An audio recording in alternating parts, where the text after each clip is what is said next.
बिस्मिल्लाहिर्रहमानिर्रहीम, अस्सलाम वालेकुम। प्रोग्राम बोलो के साथ सलमान हैदर। नाज़रीन, पाकिस्तान की सियासी सूरत हाल कानूनी मामला से बराह रास्त जुड़ी हुई है। कौन इक़्तिदार में आने वाला है और किसका इंतखाबी निशान जी हाँ आइंदा इलेक्शन में रुस्वा होने जा रहा है, ये सब जानने के लिए ना सियासतदानों के कानूनी मामला पर नजर रखना भी नहायत जरूरी है। कोई किसी वक्त भी जी हाँ बाहर हो सकता है।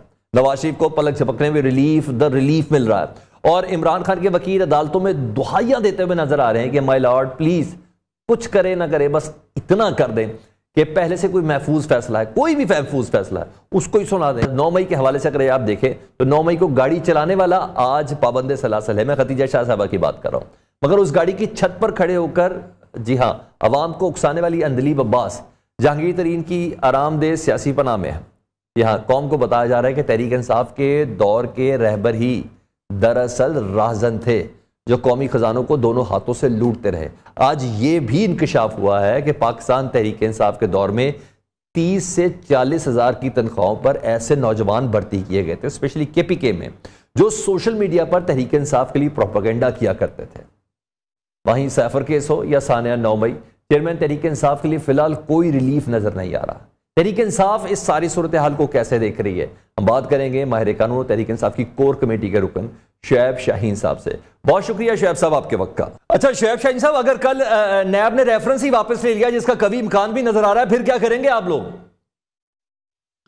देखिए, नैब रेफरेंस वापस नहीं ले सकता। Reference has already been finalized और कन्विक्शन साबित हो गई है, केस साबित हो गया है, प्रोसिक्यूशन ने अपनी सारी एविडेंस दे दी है। नैब रेफरेंस वापस उस वक्त दे सकता है कि जब अभी चार्ज फ्रेम ना हो, तो लिहाजा इस वक्त ये कहना कि वो नैब रेफरेंस वापस ले लेगा, मैं नहीं समझता कि उनको ये अब अख्तियार है रेफरेंस वापस लेने का। ये देखें, करप्शन का जो पैसा है ये काबिल राजीनामा केस नहीं होता। ये इसमें आपके पैसे, मेरे पैसे, पब्लिक मनी शामिल है।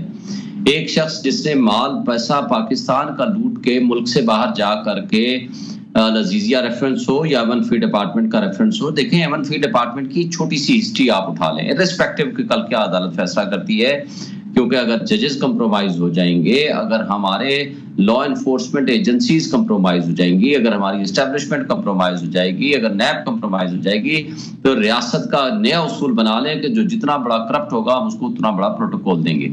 मुझे बताएं, एवन फी डिपार्टमेंट का झगड़ा कहां से शुरू हुआ? पनामा लीक्स में इनके वो एवन फी डिपार्टमेंट के नाम आ गए, जिसमें इन्होंने एक खुफिया कंपनी बनाई हुई थी। उसके जरिए फिर हुसैन नवाज ने आकर जियो के प्रोग्राम में बैठ के कहा था अल्हम्दुलिल्लाह ये अपार्टमेंट्स हमारे हैं और इनकी बेनिफिशियरी ओनर जो है वो मरियम नवाज है। ये कहने के बाद आप नवाज शरीफ साहब का फ्लोर ऑफ द हाउस पे खड़े होकर ये कहना कि जनाब ये हैं वो जराए, ये हैं वो रसीदें जो जब अदालत मांगेगी हम उनको देंगे। जब अदालत ने सुप्रीम कोर्ट में रसीदें मांगी तो ये जाकर कतरी खत ले आए, फिर सब्सिक्वेंटली कतरी खत को वापस ले लिया। तो ये तो फिर आज तक ये झगड़ा अंडर डिस्कशन रहा है कि ये हैं किसके। आज वो कह रहे हैं हमारे हैं, बेशक वहां रह भी रहे हैं, उनकी बेटी रह रही है, उनके बेटे रह रहे हैं, सब कुछ हो रहा है, लेकिन ये नहीं पता कि इसके पैसे कहां से आए, इसके जराए और वसाइल कहां से आए। तो लिहाजा ये तो एडमिटेड फैक्ट है कि ये इनके हैं। अब सोर्सेज ऑफ इनकम इन्होंने बताने हैं। सोर्सेज ऑफ इनकम पहले कहा जी बड़ा ऊंटों पे पैसे लेकर लाद के गए थे और कहां से जनाब दुबई से उठे, फिर सऊदी अरब गए, फिर कतर पहुंचे, लेकिन आज तक इनके पास कोई पैसा का तरीकाकार नहीं इन्होंने पेश किया। भाई, अगर नैब ही नहीं चाहता प्रोब करना, अगर नैब ही नहीं चाहता तफ्तीश करना, नैब ही नहीं चाहता मनी ट्रेल लेना, तो अदालत क्या कर सकती है? देखें, अदालत कल आईजी पुलिस, मुझे एक बात बता दें, आईजी इस्लामाबाद आता है कोर्ट में, वो आकर कहता है जो तमाम मुजरिम जिनकी केस खारिज हो गए, जिनकी अपीलें आपके पास पेंडिंग हैं, अभी तक तो अपील रिस्टोर भी नहीं हुई इनकी, खैर जिनकी अपीलें पेंडिंग हैं उन सब लोगों को आप जो है बरी कर दें। क्या इस्लामाबाद हाई कोर्ट पाबंद है आईजी की उस स्टेटमेंट के बाद सब लोगों को बरी कर देगा? उसकी जिम्मेदारी है कि वो एविडेंस को देखे, वो मेरिट पे डिसाइड करने की पाबंद है। मुझे बताएं, दहशतगर्दी के केस में आकर के प्रोसिक्यूशन आकर कह दे कि जनाब बरी कर दें, मुझे कोई एतराज नहीं है, नहीं कर सकते, इसलिए कि जुर्म रियासत के खिलाफ हुआ करता है, जुर्म मुआशरे के खिलाफ होता है। इसलिए उनके पास ये अथॉरिटी नहीं है। कोई कत्ल का मुकदमा तो है नहीं कि जो मकतूल के वरसा है आकर अल्लाह वास्ते माफ कर दें। तो अगर अल्लाह वास्ते आपने, रियासत ने फैसला कर लिया है माफ करने का, जिस तरह शहबाज शरीफ को माफ किया गया था, ओपन एंड शट केस था, और उस तर्ज अमल और उस तरीके से अगर आपने मुकदमात को चलाने हैं तो ये फिर रियासत का नया। अच्छा शेख साहब, आप मेरिट की बात कर रहे हैं, कानून की बात कर रहे हैं, आइन की बात कर रहे हैं, कौन सा मेरिट? आज तो हमें लतीफ खोसा साहब भी अदालत के सामने दरख्वास्त ही करते नजर आए, मिलाड कुछ नहीं चाहिए, कम अज कम महफूज फैसले ही सुना दें। वो तो दरख्वास्त सारे डिफेंसिव इतने क्यों हो गए हैं? देखिए डिफेंस क्या करें जब आपके जजेस कंप्रोमाइज हो जाएं। हमारे केसेस तो जज साहब, चीफ जस्टिस साहब को 3-3 महीने समझ ही नहीं आते। वो केस लेते हैं और उसके बाद उसको बंद कर देते हैं, और उसको फैसले 8-8 महीने से भी महफूज पड़े हुए हैं, जमानतें 3-3 महीने से 2-2 महीने से पड़ी हुई हैं, वो फैसले नहीं करते। इसलिए कि जब आपकी मुनसिफ फैसिलिटेटर हो जाएं, मुजरमों को बचाने में लग जाएं, मुझे बताएं तो फिर हम किसके पास जाएं? जब आपके रियासती इदारे जिनकी जिम्मेदारी है कि करप्शन को खत्म करें, नैब जिस मकसद के लिए बना है, अगर वो बिन बुलाए अदालत में वक्त से पहले बैठा हुआ है, जी हमें कोई एतराज नहीं, इसको जमानत दे दें। प्रोटेक्टिव बेल का कॉन्सेप्ट ही नहीं है मुजरमों को, कन्विक्टेड को तो आप दे नहीं सकते जमानत। तो अगर ऐसा हो जाएगा तो क्या अवाम जो भूख से मर रही है, जुल्म बर्बरियत एक अलग है, अगवा बराए बयान वो अलग हो रहा है, एक सबसे मकबूल पार्टी को क्रश करने के जो हरकतें कर रहे हैं हमारी पुलिस, केयर टेकर्स, हमारी एजेंसियां और हमारी एस्टैब्लिशमेंट, वो एक तरफ जुल्म का तमाशा मचा रखा है। लेकिन दूसरी तरफ जो कुछ हो रहा है, एक रियासत के मुजरम को रियासत के हरकारे एक वीआईपी बना के उसके सामने बांदी बन के हाथ जोड़ के खड़े हुए हैं। इससे बड़ी बदकिस्मती और इस बदबूदार निजाम को नंगा होते हुए हमने कभी नहीं देखा जो आज हो रहा है। अच्छा शेख साहब, जहां आप कह रहे हैं कि कुछ जज कॉम्प्रोमाइज हैं और ये हैं, उन जजेस के हवाले से कोई दरख्वास्त दी आपने अभी तक कि जनाब हमारे सारे केसेस से ये सुनते हैं, हमें इनके ऊपर एतबार ही नहीं है, हमारे छोटे छोटे से रिलीफ्स हैं उनके ऊपर फैसले महफूज कर लेते हैं? आप लोगों ने कोई दरख्वास्त दी, किसी फॉरम के ऊपर गए? जी हमने इनको भी दरख्वास्त दी, chief justice Islamabad high court को भी। हुमायूं दिलावर ने जिस तरह एक मुतासिब जज का रोल अदा किया वो सब आपके सामने है। वो उनके खिलाफ भी हम यहाँ लेकर आए और इनको कहा आप हमारे केस ना सुने, और इनके खिलाफ हम सुप्रीम कोर्ट में भी गए, लेकिन किसी जगह हमारी सुनवाई नहीं हुई। अब मुझे बताएं हम किसके पास जाएं? अल्लाह मियाँ के पास ही जा सकते हैं कि अगर ये तर्ज अमल होगा जजेस का, मुनसिफों का, जिसने अल्लाह के यहाँ जवाब देना है, जिसको जो मुनसिफ अल्लाह की कुर्सी पे बैठे हुए हैं, जो ना इस दुनिया में जवाबदेही देने को तैयार है ना अल्लाह के पास, तो वो खैर वो बाद में खुद ही देंगे। तो मुझे बताएं अगर इंसाफ का जनाजा उठता हुआ सबकी आंखों के सामने नजर आ रहा हो और उसके बावजूद हम अगर बोलते हैं तो वो कहते हैं आप गलत हो, और इलेक्शन कमीशन अगर उसकी बायसनेस को और उसकी जानिबदारी पे हम बात करें तो वो कहते हैं तौहीन अदालत होगी, और अगर हम एक इलेक्शंस की बात करते हैं वो कहते हैं आप गलत हो, आपने इलेक्शंस की बात क्यों कर ली? हमने 90 डेज के इलेक्शंस की बात की, आज भी हम पिटीशन लेके खड़े हुए हैं तो हमारे ऊपर एतराज है। हमने पंजाब और केपी में 90 डेज के इलेक्शंस की बात की तो हमारे खिलाफ सब कुछ होना शुरू हो गया, और सुप्रीम कोर्ट ने फैसला दे दिया कि जनाब 90 डेज में इलेक्शन कराएं, उसके ऊपर चढ़ाई कर दी। अच्छा मुझे तो इलेक्शन कमीशन भी बेबस नजर आ रही है, प्रोडक्शन ऑर्डर भी जारी कर दिए, इमरान खान साहब को पेश नहीं करवा सके फर्द जुर्म के लिए, मुझे तो वो भी बड़े बेबस नजर आ रहे हैं। तो मैंने कहा कि आज इनके खिलाफ आपके ऑर्डर को नहीं मानते, आप अपने आप को आईनी इदारा कहते हैं, आप हैं भी, मुझे बताएं आपको सेक्रेटरी इंटीरियर डायरेक्शन दे रहा है, तौहीन अदालत तो यहाँ है, आप लगाए ना तौहीन अदालत का नोटिस। क्या अच्छा जिन्होंने मैंने कहा आपको फंड्स नहीं दिए थे, आर्टिकल 218 220 आपको पावर एम्पावर करता है, क्या आप उनको कोई भी डायरेक्शन दे सकते हैं? या आइन का आर्टिकल कहता है आपको नहीं दिया, आप कंटेम्प्ट ऑफ कोर्ट नोटिस लगाएं। आपको नफरी नहीं दी गई, आप कंटेम्प्ट ऑफ कोर्ट नोटिस लगाएं। असल मसला यह है कि इनको कंटेम्प्ट ऑफ कोर्ट नजर आती है तो इमरान खान के खिलाफ 100-200 मुकदमात बनते हैं तो इमरान खान के खिलाफ, इदारे अगर चलते हैं सारे मिलके तो वो इमरान खान के खिलाफ और पीटीआई के खिलाफ। अगर ये तर्ज अमल रियासत का है तो रियासत अब इस बात की मुतहम्मिल नहीं हो सकती। आपने 1960s में और 70s में ये जुल्म बर्बरियत करके देख ली, क्या हुआ? आपका मुल्क 2 लाख हो गया। खुदा न खास्ता क्या आप उस तरफ जा रहे हैं? क्या मजीद सियासी अदम इस्तेहकाम की रियासत मुतहम्मिल हो सकती है? क्या ये 24-25 करोड़ अवाम जो भूख से मर रही है, जो गुर्बत की लकीर से नीचे चली गई है, अनएम्प्लॉयमेंट इतनी ज्यादा है और महंगाई 50% से ज्यादा चली गई है, डबल आपने महंगाई कर दी है, तो क्या आप इसके जरिए लोगों का भूख से जो मर रहे हैं बेचारे, क्या उनका मदावा कर सकेगी? ये रियासत नहीं मदावा कर सकती। इसलिए इससे पहले कि आपका बहुत नुकसान हो जाए, अभी भी वक्त है तमाम स्टेक होल्डर्स को। और ये जो मुस्लिम लीग नून जिस अंदाज से वोट को इज्जत दो का नारा बेचकर बूट को इज्जत दो का नारा उठा लिया, इनको कहें आप उनकी आंखों के तारे जरूर बने रहें, लेकिन मुल्क का सोचें, इस मुल्क के अवाम को फैसला करने दें। मुल्क के अवाम का जो फैसला होगा वही फैसला सारे तस्लीम करेंगे। सर बैठने से है ना शहब भाई, बैठने से है ना, नवाज शरीफ साहब भी मुल्क में आ गए हैं, कोई राब्ता हो सकता है आप लोगों का उनसे?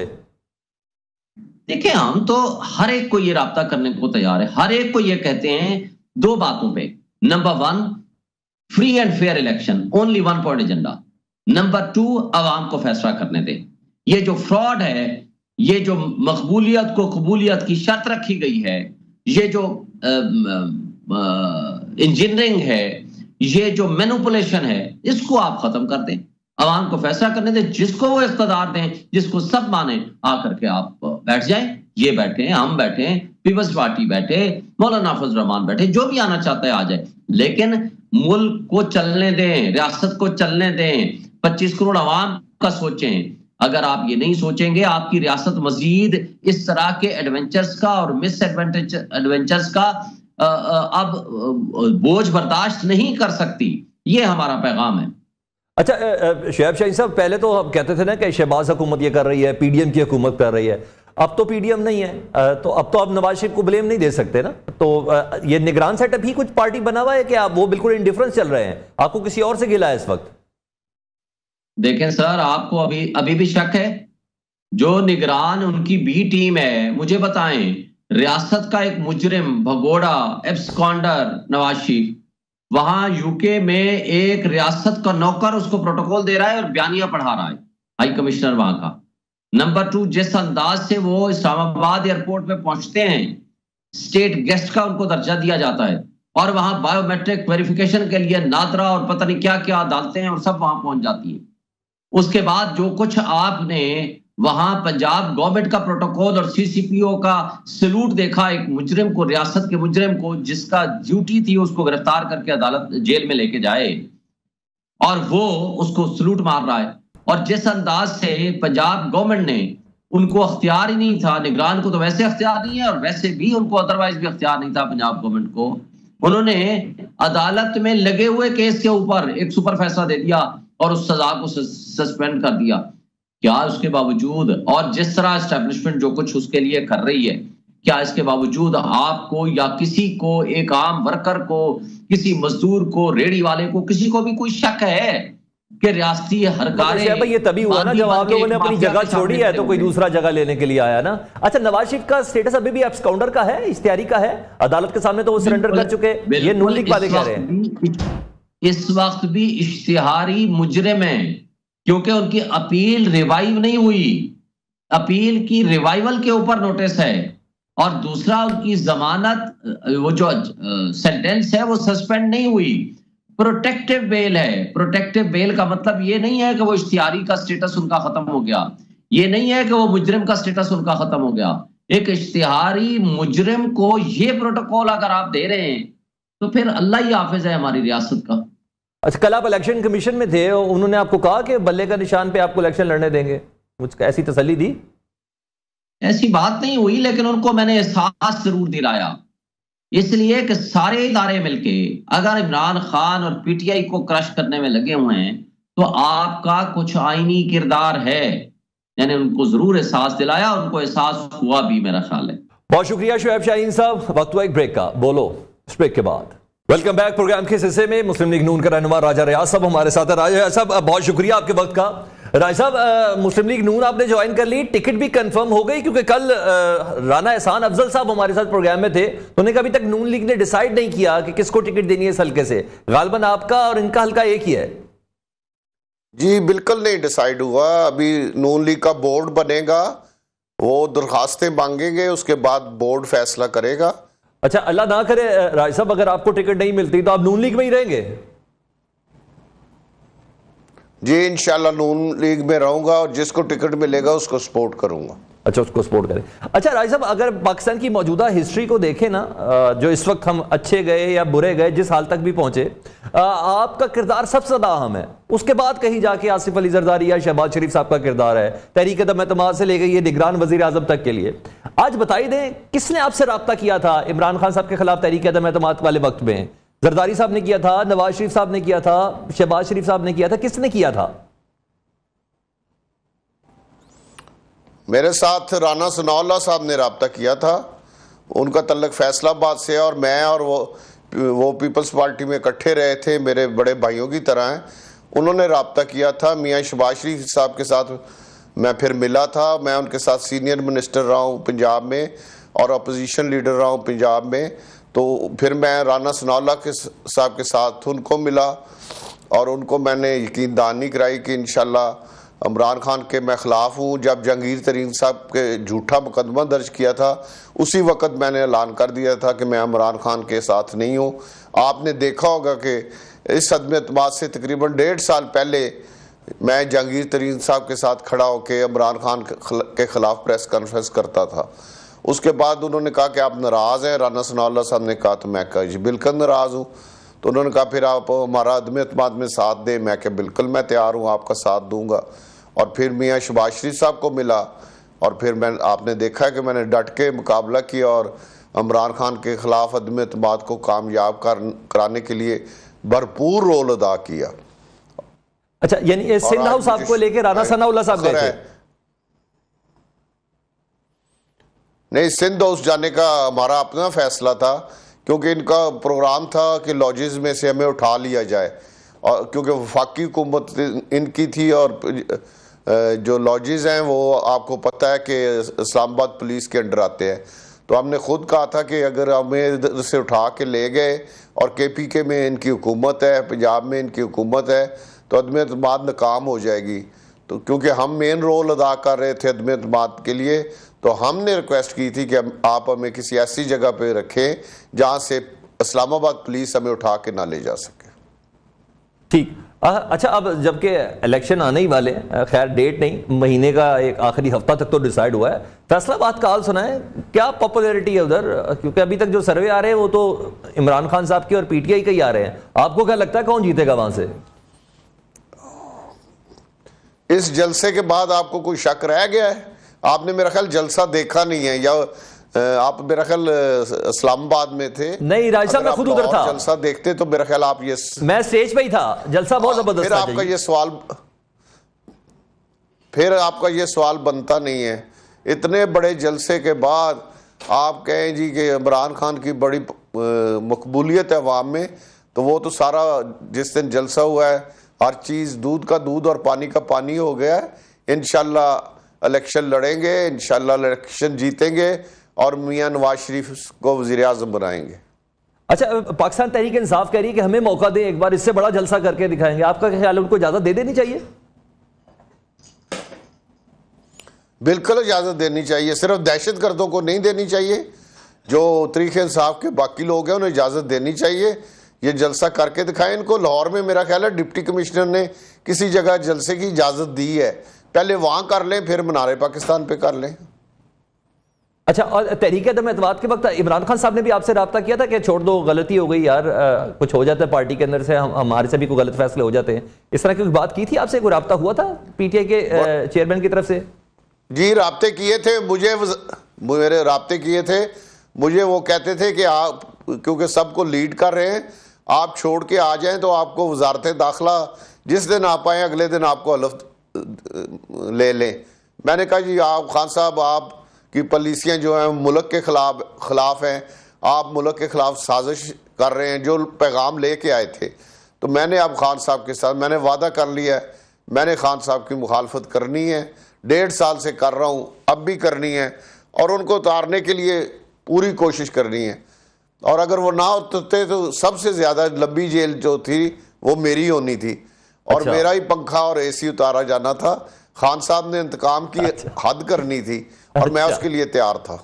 अच्छा, रियाज साहब, आप खुद भी ये बात अंडरस्टैंड करते हैं कि पाकिस्तान के मौजूदा हालात जिस नहज पे भी पहुंचे, 16 महीने की हुकूमत, तहरीक दम एतमाद से लेके सबसे ज्यादा जो शख्सियत एस्टेब्लिशमेंट और दूसरी चीजों के अलावा जिसने सबसे ज्यादा अहम बड़ा फ्रंट फुट पर आके खेला, वो आप ही हैं? या ये कह ले कि पाकिस्तान तहरीक इंसाफ को इस नहज पर पहुंचाने वाले आप ही हैं? पाकिस्तान तहरीक इंसाफ इमरान खान की हरकतों की वजह से इस नहज पे पहुंची है। मैंने भी इमरान खान की हरकतों की वजह से उसे छोड़ा है। अगर वो अपने आप को बैलेंस रख के चलता, जिस आदमी ने बुजदार को वज़ीर आला लगाया है, उसके बाद आप फैसला करें कि उसके साथ चलने का कोई बनता था जवाज। और जिसने फैसले किए, जिसका गवर्नमेंट का मुलाजम सेक्रेटरी जो वो किसी MNA और सूबाई वफाकी वजीर से हाथ ना मिलाता हो और उनकी बेइज्जती करता हो, तो MNA की एक वजीर आजम का सेक्रेटरी आजम खान जो आज वादा माफ गवाह बन गया है, ये बाकायदा MNAs की और वफाकी वज़रा की बेइज्जती करता था। एक बहुत बड़ा नाम है, उसने जाके ये कहा कि हमारे डिवीज़न की मीटिंग है, प्राइम मिनिस्टर से आप आके उस मीटिंग में बैठ जाए। उसने कहा कि गेट आउट। आप कौन होते हैं मुझे मीटिंग के लिए कहने वाले? मुझे प्राइम मिनिस्टर नहीं मीटिंग के लिए कहता, तो आप कौन होते हैं? जाए काम करें अपना। अच्छा, ये भी बताया राज साहब कि इस्तेकाम पाकिस्तान पार्टी, कहा जाता है कि ये भी नून लीग की बी टीम है, जो भी ज्वाइन कर रहा है इस्तेकाम पाकिस्तान पार्टी को कर रहा है, नून लीग को नहीं कर रहा सिवाय आपके। देखें जी, वो मेरे बड़े भाई हैं तरीन साहब, मेरे लिए इज्जत की जगह है, लेकिन सियासी फैसले वो मेरा उनके साथ एक दोस्ती थी जो मैंने निभाई। सियासत में हर कोई अपने फैसला करने का अख्तियार रखता है। मैंने जो पंजाब की सियासत को जितना मैं जानता हूँ और जितना मैं समझता हूँ, एक वर्कर की हैसियत से मैंने अपना बेहतर मुस्तकबिल मुस्लिम लीग नून में समझा और इसलिए मैं मुस्लिम लीग नून में शामिल हुआ। अच्छा, आखिर में ये बता दें, अनवारुल्लाह काकड़ साहब का नाम आपको किसने दिया था?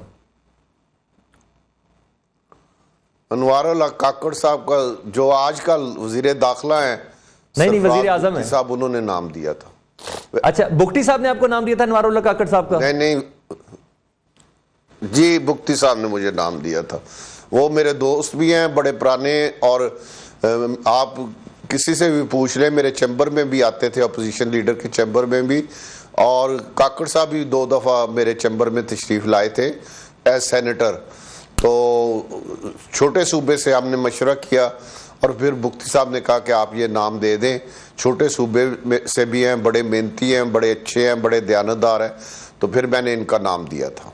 और उस पर्ची में कौन सी दुआ पड़ी थी जिसपे शहबाज शरीफ साहब भी इनकार नहीं कर सके कि अनवारुल्लाह काकड़ साहब भी वजीर आजम होंगे? नहीं, मैंने तो उनको 3 नाम दिए थे और उन्होंने कहा कि मैं ये टाइम दे। एक दिन का वक्फे के बाद फिर हमारी मीटिंग हुई तो उन्होंने कहा कि आप इसमें से किसको प्रेफर करते हैं? मैंने कहा ये जो सबसे ऊपर लिखा हुआ है, तो वो इनका नाम था काकड़ साहब का। तो उन्होंने कहा ठीक है, मैं भी इसको ओके करता हूँ। तो इस पर हमारा इत्फाक हो गया और उसके बाद मीडिया पे आके मैंने ऐलान किया था कि हमारा अनवारुल्लाह काकड़ साहब पे इत्फाक हो गया। आपकी गहरी नजर है, आप प्रेडिक्ट भी बड़ा अच्छा करते हैं, तो हम ये कह लें कि जी मुस्तकबिल में भी काकड़ साहब और बुख्ती साहब भी नून लीग को ज्वाइन करेंगे? मैं इस बारे में कुछ नहीं कह सकता। हो सकता है कोई अलायंस बने तो उसमें वो नून लीग की हुकूमत में आ जाए, लेकिन शामिल करने के बारे में मैं कुछ नहीं कह सकता। बहुत शुक्रिया। वक्त हुआ एक ब्रेक का, बोलो इस ब्रेक के बाद। Welcome back. प्रोग्राम के सिलसिले में एजाजुल हक साहब, सरबराह मुस्लिम लीग ज़िया हमारे साथ मौजूद हैं। बहुत शुक्रिया एजाज साहब आपके वक्त का। एजाज साहब ये बताइएगा, इस वक्त जो मियां मोहम्मद नवाज शरीफ साहब को रिलीफ मिल रहा है, क्या ये उनका कानूनी हक है या कोई डील है या कोई ढील है? आपको क्या लगता है? सारी चीजें मिला के स्वाय कानूनी हक के हर चीज जो है वो लगती है, क्योंकि कानूनी हक तो ये होता है कि दिलेरी के साथ वापस आते, सरेंडर करते और उसके बाद अगले मामलात करते। यहाँ तो इस तरह दिखाया जा रहा है जिस तरह के वजीर आजम बन चुके हैं वो, और मेरे ख्याल में अब बाकी तो सब तरद्दुद ही रह गया।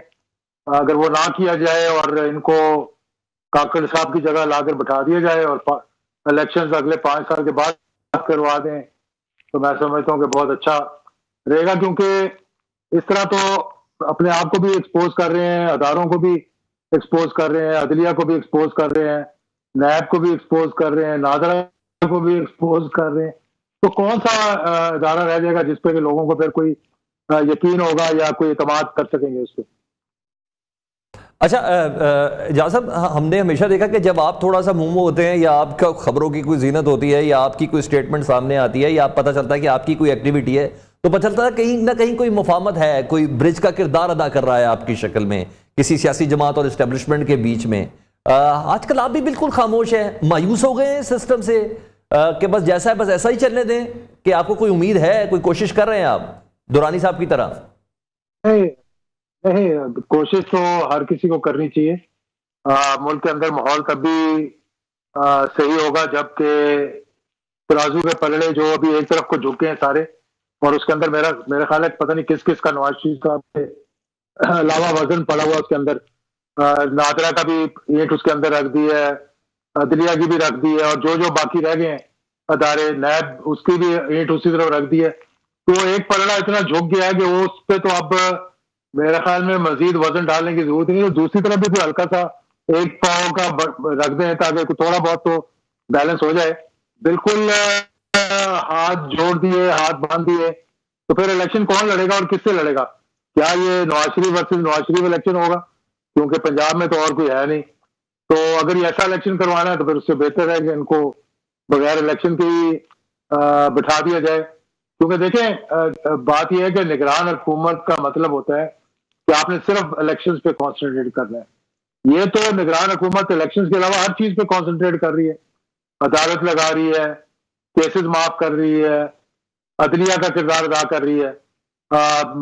मतलब एक तरफा जो होता है वो पूरी इंतजामिया जो है वो पीछे जा रही थी, सलूट मारे जा रहे थे, और जो उनके बस में था वो करने की कोशिश कर रहे थे, हो गई। और ये हर किसी को मालूम था कि ऐसा हो जाएगा। और पाकिस्तान की तारीख अगर उठाकर देखें तो 88 से 90 से 90 एक हुकूमत जो है वो जाती रही तो दूसरी के आने का बंदोबस्त होता रहा, लेकिन तरीके के साथ, एक हिजाब के साथ, एक कहते हैं कि आइन के अंदर रहते हुए थोड़ी बहुत मस्ती अगर कह रहे हैं तो वो होती रही।